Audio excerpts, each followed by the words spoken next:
We never like to lose, but I was pleased with the effort our guys gave. You know, even looking at the stat sheet across the board, we're pretty similar. Big difference was they made a lot of contested threes. Like our defense was solid tonight, and they were making contested twos and contested threes. So something we always preach is control what we can, and we did that job. And offensively, I thought we did a nice job moving the ball and getting open shots.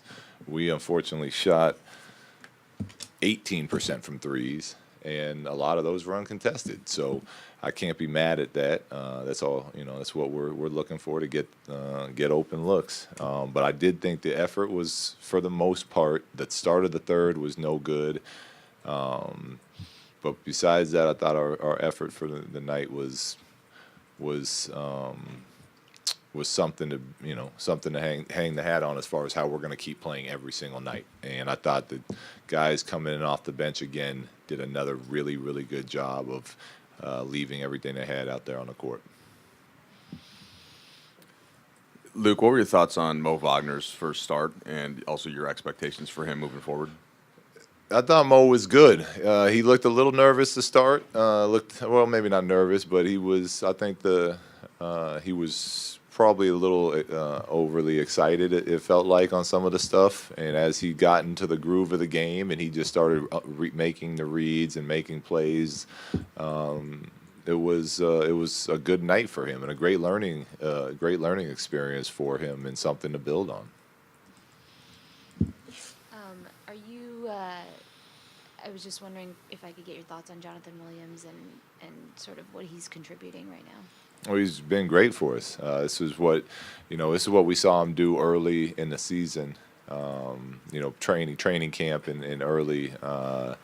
Before we got Zoo worked his way into the rotation, and before we signed Tyson Chandler, this is kind of what he was doing for us. And he's versatile. He understands. He comes, playing at Gonzaga. I think he has a good feel for how to play the game and what to do. And he sets good screens. He rolls. He keeps, possessions alive. And I thought he had another really good night for us.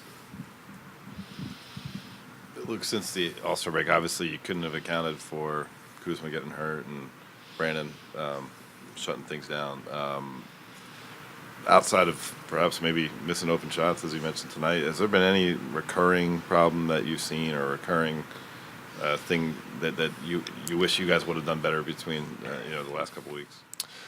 I think coming out of All-Star, coming off that big win in Houston against Houston, I really thought that the sense of urgency and the sharpness in our play would have carried over into that next road trip, but it didn't. And like I said, we try to learn from everything, and I think that for a young new group together, that's something you learn from. You don't waste opportunities in this league because, like you said, there's no way to know Brandon's going to be out the rest of the year and Kuzma's going to be in and out of the lineup from that point on. So we have to take care of business every time a game comes. That's why we talk about whether it's practice, this game, the main thing is that we're locked in on what we're trying to do for that night or that day in practice. And that is a lesson that we hopefully learn by going through this.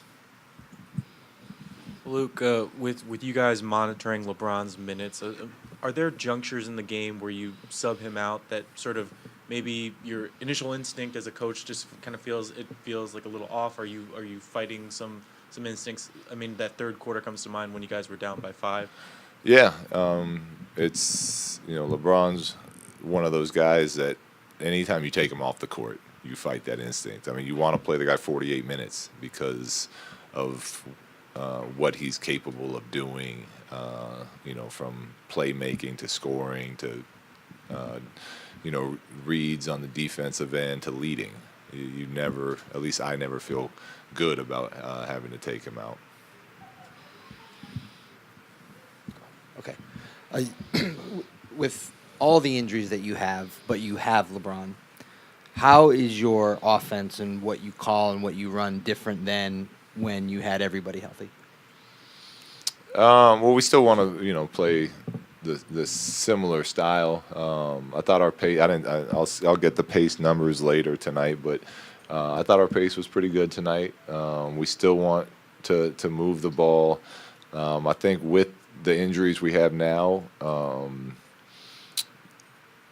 keeping the ball in either Rondo or LeBron's hands as often as possible is probably our best options.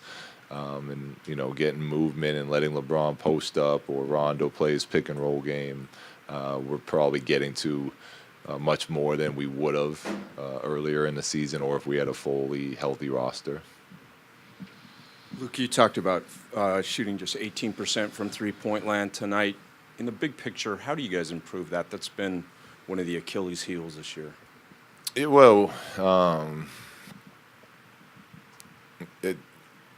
Some of it comes with continuity, right? Like, my feel is when you start playing with guys for more than a season, you really start to understand where they like it, or if they're the shooter, they understand where to get to, and you'll get them the ball. They'll start to understand, we can get to deeper layers of, hey, that we're running this action over here and it's taken away. This is where we continue. This is a continuation of it. So I think part of it comes with that. Part of it will come with continuing to work hard. Part of it comes with we play a lot of young players. And young players, I mean, that three-point line, you get to the NBA and it takes each and every year you normally get a little bit better and more comfortable with it, but it takes time before it becomes a natural, easy shot for you. So there's a lot of factors that go into it, but hopefully we'll be better at it next year.